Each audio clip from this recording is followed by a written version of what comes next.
Yung mga lalaki, nasasaktan din yan pero pinipili nilang manahimik na lang kasi sila lang din yung nakakaintindi sa sarili nila. Pinipili nilang sarilihin yung mga problema nila kasi ayaw nilang makaabala sa ibang tao. Depende na lang kung tropa kayo.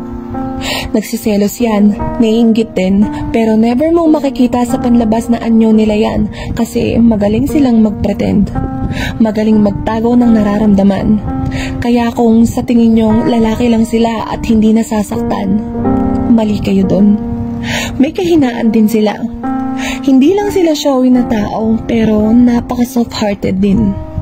Kaya boys, huwag niyong isipin na hindi kayo ideal person.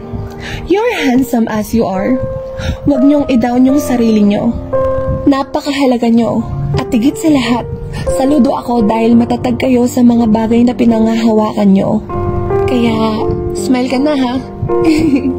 Maraming taong nakaka-appreciate sa'yo. Huwag ka nang mag-overthink. We all deserve to be happy in this world. Kung ano man yung mga bagay na pinanghihinaan ka, matatapos din yan. Maaring malungkot ka sa ngayon at iniisip mo na mag-isa ka lang, nagkakamali ka. Dahil may mga tao pa ding concern sa kalagayan mo.